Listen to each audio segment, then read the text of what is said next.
Dans cette vidéo, je voudrais te parler de trois thématiques. Donc, elle peut paraître un peu longue.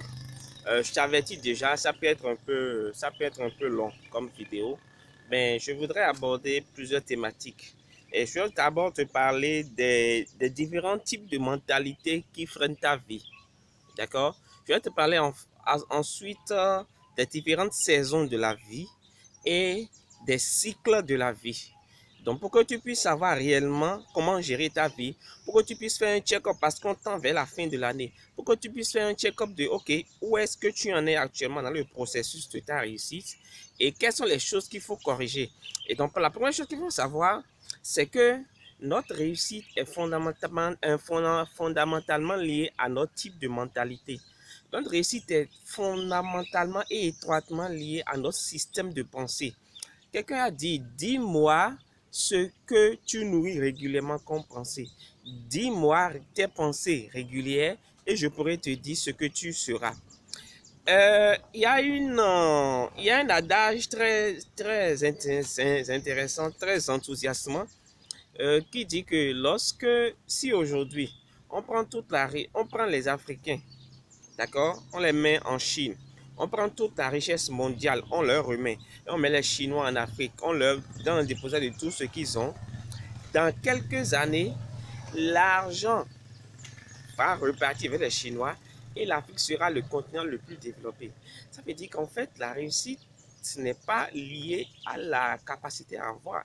La réussite, ce n'est pas une question de possession. La réussite, c'est d'abord un état d'esprit. Moi, aujourd'hui, si tu me prends, tu m'enlèves tous mes diplômes, tu m'enlèves tout ce que j'ai comme bien matériel, immatériel, financier et tout. Si tu m'enlèves tout, et tu me mets au fin fond du Bangladesh ou bien en plein désert du Sahara ou bien en plein cœur du désert du Niger ou du Mali, je te promets qu'en l'espace de 3 mois maximum, je vais récupérer tout ce que j'ai, tout ce que tu m'as pris. Je l'aurai et en plus. Pourquoi? Parce que j'ai en, en réussissant, en allant dans le processus de la réussite, j'ai développé un caractère, j'ai développé un état d'esprit, j'ai développé une mentalité qui fait que tu ne peux pas m'enlever ça, qui fait que n'importe où je vais, je réussis. Ça ne dépend pas de moi, ça dépend de qui je suis. Et ce que j'ai pu développer dans le processus de la réussite, notez ça, dans le processus de la réussite, ce que vous devenez est beaucoup plus important que ce que vous obtenez. Dans la marche vers votre réussite, ce que vous devenez à travers les expériences que vous vivez est beaucoup plus important que ce que vous obtenez.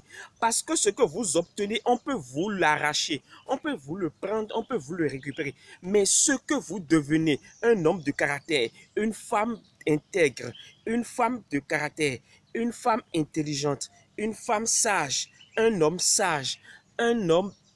de poigne, un homme de vision, un homme passionné, un homme résistant, le dynamisme, tout ça, vous le devenez. Et ça, un homme intelligent, on ne peut pas vous l'arracher.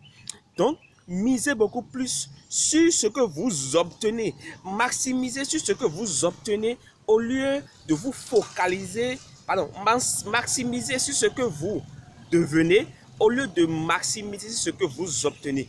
Parce que ce que vous obtenez, on peut vous le prendre, mais ce que vous devenez, on ne peut jamais vous le prendre. Et donc, je vais vous parler d'un certain nombre de mentalités. Je vais vous parler principalement de 6 à 7 types de mentalités qui vous freinent dans la vie. Il y a 6 types de mentalités. Observez tous les losers de la vie, tous ceux qui tous ceux qui enchaînent des cycles d'échecs, tous ceux qui échouent dans la vie, tous ceux qui, au soir de leur vie, n'ont rien fait, ou tous ceux qui échouent simplement, ils développent un de ces types de mentalités que je vais vous citer tout à l'heure. D'accord? Premièrement, il y a ceux qui échouent, vraiment, ceux qui échouent. Premier type de mentalité, vous avez la mentalité de la médiocrité. Comment est-ce qu'on connaît quelqu'un, comment est-ce qu'on identifie quelqu'un qui développe la mentalité de la médiocrité? Comment on peut connaître quelqu'un de médiocre? Premièrement, c'est quelqu'un qui est toujours en retard. Alors, la première chose pour identifier quelqu'un qui a une mentalité de pauvreté, d'abord, c'est quelqu'un qui est toujours en retard. C'est quelqu'un qui n'a pas de planning, mentalité de médiocrité. Il n'a pas de planning pour sa vie. Il ne connaît pas là où il va. Il n'a aucune vision. Il n'a aucun... En tout cas, il n'est conscient d'aucun de ses talents. Et il fonctionne au jour le jour. À chaque jour suffit son pain. Ça, c'est les phrases qu'ils aiment dire. Quelqu'un qui, quand il se lève le matin, c'est en fait le premier coup de fil ou c'est l'ami qui lui écrit en premier qui détermine son programme de la journée. Ça n'a aucun sens. La mentalité de la médiocrité est aussi manifestée par le caractère désordonné de ces derniers. Ceux qui ont une mentalité de médiocrité sont généralement désordonnés. Ils n'ont aucun ordre dans ce qu'ils font. Ils ne respectent pas leur engagement. Lorsque vous constatez ces symptômes dans la vie, comprenez que vous commencez par développer la mentalité de médiocrité. Nous avons ensuite ce qu'une mentalité de pauvreté. Ce qu'une mentalité de pauvreté, c'est des gens qui n'aiment pas partager ce qu'ils ont. Ils n'aiment pas recevoir et ils n'aiment pas investir. Ils n'aiment pas donner, ils n'aiment pas partager. Il a une connaissance, un petit document, un petit paragraphe. C'est quelqu'un, par exemple, quand il va voir cette vidéo, il ne va pas partager la vidéo. C'est quelqu'un, depuis qu'il regarde mes vidéos, il ne les a jamais partagées. Il n'a jamais invité ses amis à venir s'abonner à cette chaîne. C'est-à-dire, quand il a une information, il protège ça, il ne partage pas. Il ne partage rien, il ne donne rien. Donner, ce n'est pas dans son langage, mais c'est une censure. Donne, il prend, donne. Mais jamais lui ne donne. Mentalité de pauvreté. La première marque des hommes riches, c'est des gens qui donnent. Qui ne comptent pas quand ils donnent. Mais ils savent à qui ils donnent. Je ne dis pas de donner à toute la planète. Il faut savoir à qui vous donnez. Il faut donner à quelqu'un qui valorise ce que vous lui donnez. Voilà. Il n'aime pas investir. C'est quelqu'un que depuis que je parle d'investissement en bourse et tout ça, il ne veut jamais passer à l'acte. Il ne veut jamais se bouger le cul. Il ne veut jamais agir. Et c'est quelqu'un dans 50 ans, il va dire, ce que Pathé dit, ça ne marche pas. Oh, Pathé ne fait que mentir. Mais non, je ne te mens pas, mon gars. Applique ce que je te dis. Mentalité de pauvreté. Nous avons ce qui est une mentalité de désert. Mentalité désertique. Comment on les reconnaît? Ils sont toujours tristes. Tout va mal pour eux. Rien ne marche. Ils sont toujours là à se plaindre. Ils sont toujours négatifs. Ils voient le monde en noir. Ils se plaignent tout le temps. Et j'ai horreur de ces gens. Il y a des gens, ils ont la spécialité, l'art de se plaindre. L'art d'être négatif. Quand tu es enthousiasmé, quand tu es en joie et tu viens leur parler d'un projet enthousiasmant, mais ils te cassent avec leur négativité. Mais ils te cassent avec leur plainte. Ce sont des gens qui sont toujours tristes. Rien ne marche pour eux. Ah, le chômage dans le pays. Je suis au Togo. Écoutez, la plupart des gens disent qu'il n'y a pas du boulot au Togo. Mais je peux vous garantir une chose. Les offres d'emploi qui circulent sur les réseaux sociaux par jour, on ne peut pas compter. Mais comment se fait-il qu'il y a des idiots de personnes qui continuent de dire qu'il n'y a pas du boulot? Le problème, ce n'est pas qu'il n'y a pas du boulot. Le problème, c'est qu'ils sont tellement idiots qu'ils ne se conforment pas au profil que les entreprises cherchent. Donc, ils sont dans leur zone de confort. Ils veulent qu'on les recrute tel qu'ils veulent, mais ils ne veulent jamais et ils ne sont jamais prêts à offrir ce que les entreprises demandent. Mentalité de désert. Mentalité désertique. Tout va mal pour eux. Il n'y a pas d'emploi, il n'y a pas de l'argent, il n'y a pas de... Ah! Et puis tout le monde est responsable pour eux, mon ami. Mentalité désertique. Lorsque tu commences, lorsque dans ta vie, tu te plains tout le temps, tu peins tout en noir. Lorsque dans ta vie, rien ne voit, tu vois tout de négatif. Mon gars, tu es en train de développer une mentalité de désertique. Il y a ceux qui développent la mentalité de crabe. Mentalité de crabe. C'est-à-dire, ils n'aiment pas voir les autres réussir. Ils critiquent tout ce qui est voulu. Ils critiquent tout ce qui est bien. Ils critiquent tout ce qui ne comprend pas. Quand ils voient une femme au volant, ils disent « Ah, elle s'est allongée. » Quand ils voient une femme en train de conduire une belle voiture, « Ah, elle s'est forcément prostituée pour acheter cette voiture. » Sous-entendu, son mari ne peut pas lui acheter ça. Sous-entendu, une femme ne peut pas travailler pour mériter et acheter une voiture. Quand il voit un homme riche au volant, il dit il a forcément vendu de la drogue.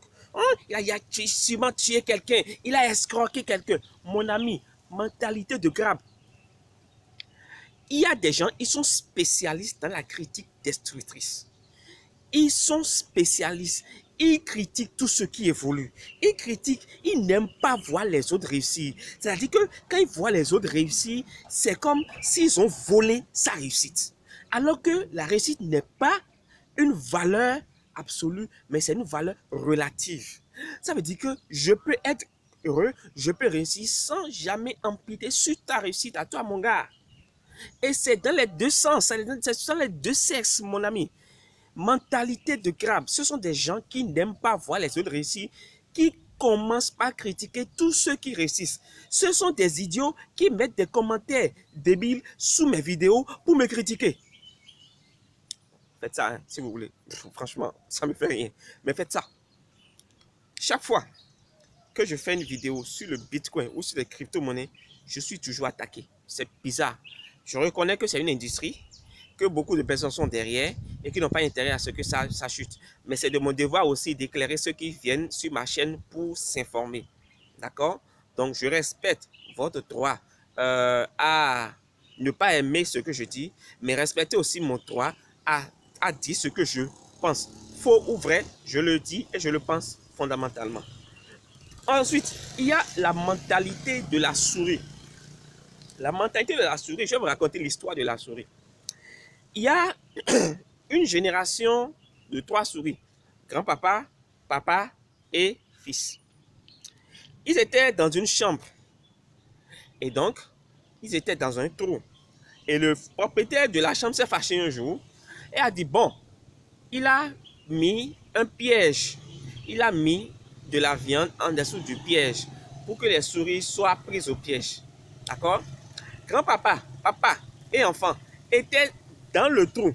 Ils ont vu le propriétaire mettre la viande dans le piège. Ils l'ont vu préparer le piège. Et quand il est parti, grand-papa est sorti du trou, a tourné autour du piège, voulant bouffer une partie de la viande. Et puis, paf, il a été pris par le piège. Il est mort. Papa et le fils ont vu comment grand-papa est mort. Même piège, le même propriétaire a pris le même piège, la même viande au même endroit. Papa et l'enfant ont vu le propriétaire en train de remettre le piège. Et comme par hasard, papa sort, vient tourner autour de la viande, voulant manger, et puis paf, il meurt. Le fils a vu son père et son grand-père être décapités de la même manière. Quelques minutes après, l'enfant, depuis le même trou, a vu le même propriétaire, la même viande, le même piège mis au même endroit. L'enfant sort du trou et vient tourner, voulant manger, et puis paf! Donc, 3 générations de souris sont morts, sont décédés de la même manière, avec le même piège, avec la même viande. Qu'est-ce que cela veut dire? Ça veut dire que ceux qui ont une mentalité de souris ne tirent jamais des leçons de leur échec. Ils ne tirent jamais des leçons des échecs des autres.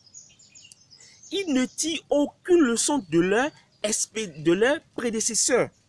La raison pour laquelle on vous dit de lire des livres, ce n'est pas parce qu'on ne vous aime pas, ce n'est pas parce qu'on veut que vous achetez des livres. Ce n'est pas parce qu'on veut s'enrichir, non. C'est parce qu'on veut vous empêcher de commettre les mêmes erreurs que nous on a commises. Mes amis, mentalité de souris, commencez par tirer leçon de vos propres échecs. Mais surtout, commencez par tirer leçon des échecs des autres.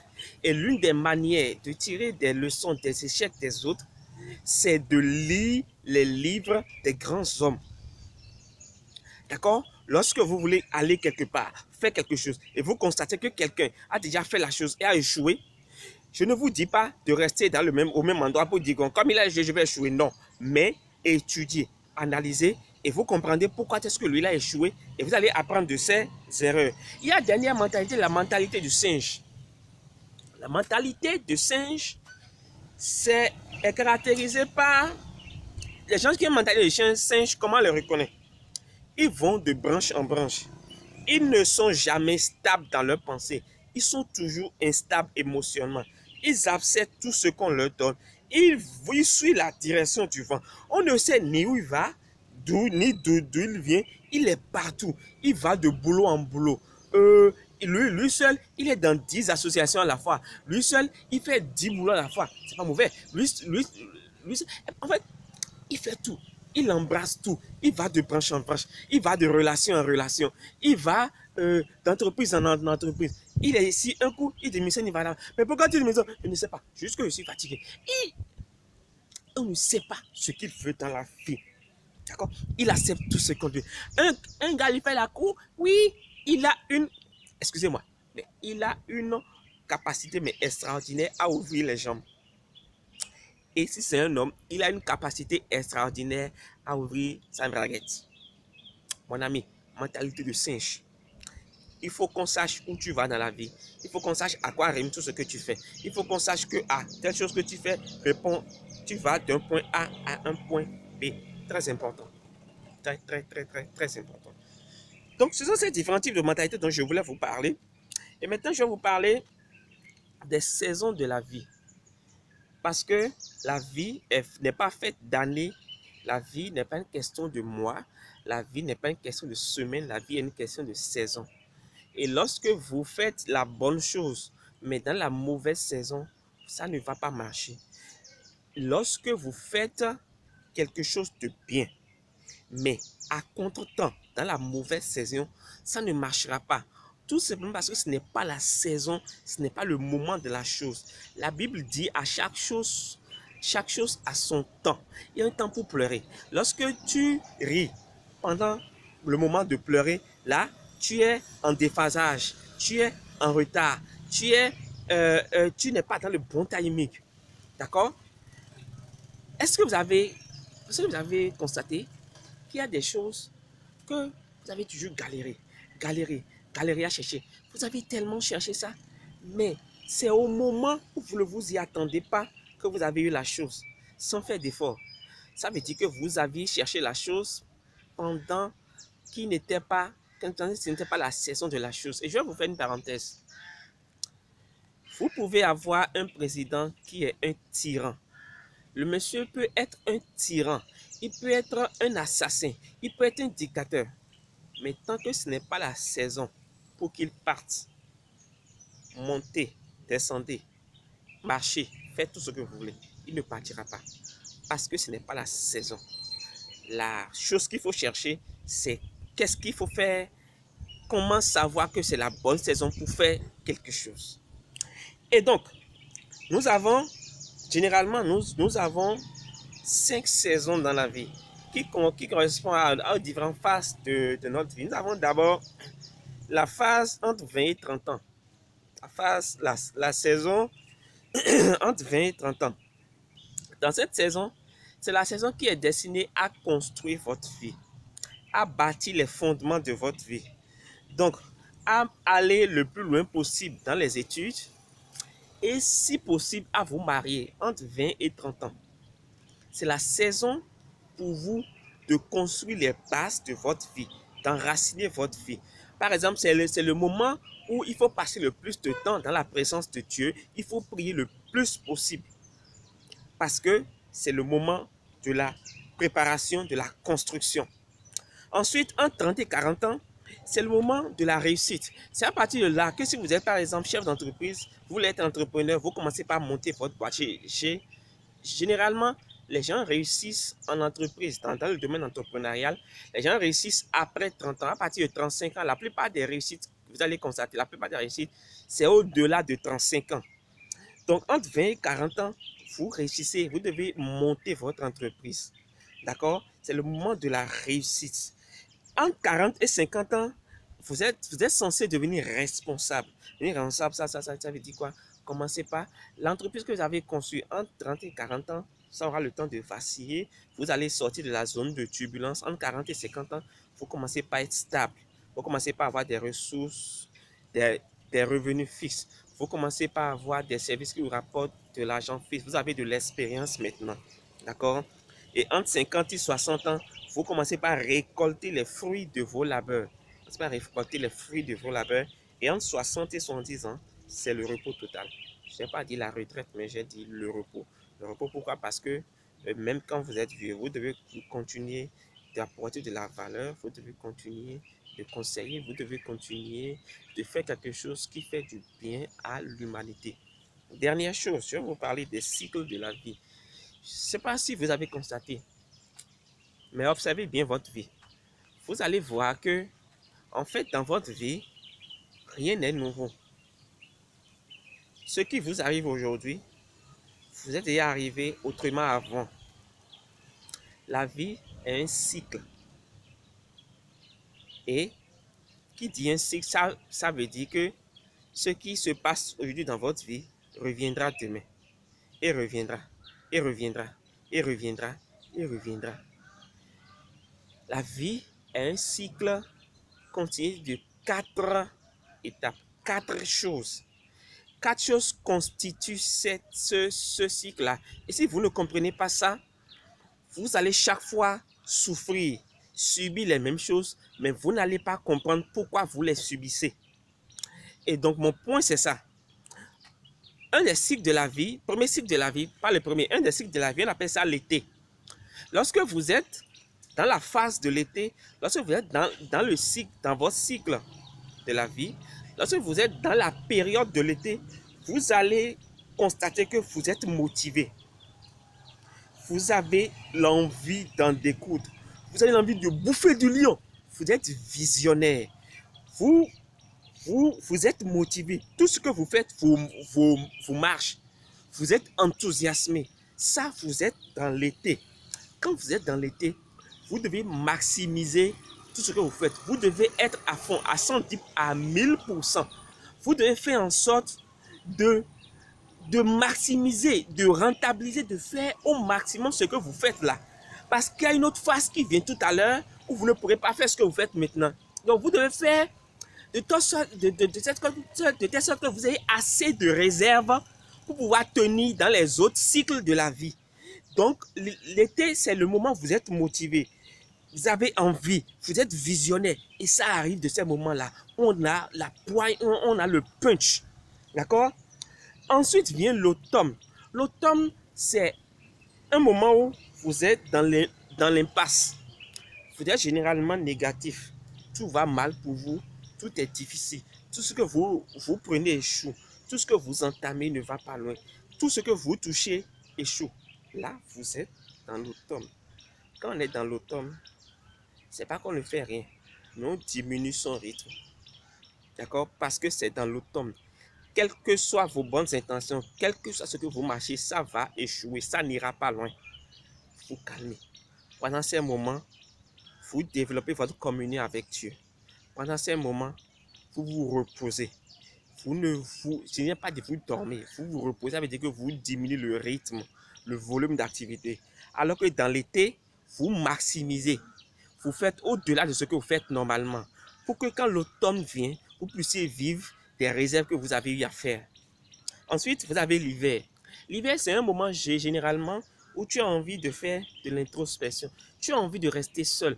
Tu as envie de t'évader, de quitter ton environnement, d'aller dans un environnement où tu es seul. Tu recherches tes valeurs. En fait, c'est un moment où tu fais un repli sur toi-même. Tu fais une introspection. D'accord? Tu as envie d'être seul pour réfléchir. Ces moments viennent. Quand tu commences pas à en voir ces gens d'envie, sache que tu es dans l'hiver. Très important. Et quatrième temps, c'est le printemps. Le printemps, c'est le moment où tu reprends goût à la vie. Tu as envie de faire de grandes choses. Tu commences pas à en voir renaître de toi, commence pas à renaître la vision, l'envie de faire d'énormes choses. Quand ça, c'est comme ça, sache que tu es dans le printemps. Et donc, dans la vie, il y a ces 4 cycles.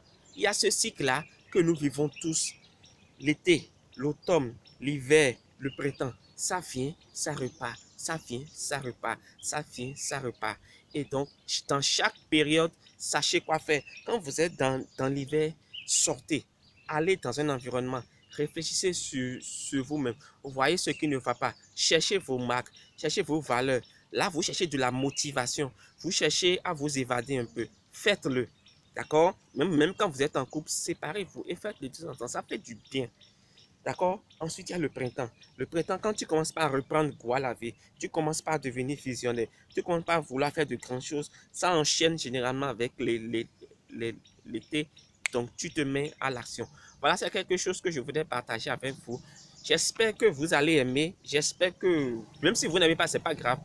Si vous avez aimé, likez cette vidéo, partagez cette vidéo au maximum, invitez vos amis à venir s'abonner. Et si vous n'avez pas aimé aussi, likez la vidéo quand même, commentez ce que vous n'avez pas aimé, partagez cette vidéo, partagez cette chaîne au maximum. Et moi, je vous dis rendez-vous à la vidéo prochaine. Pendant ce temps, portez-vous bien, soyez libres. Ciao, ciao. Bye, bye. Bisous, bisous.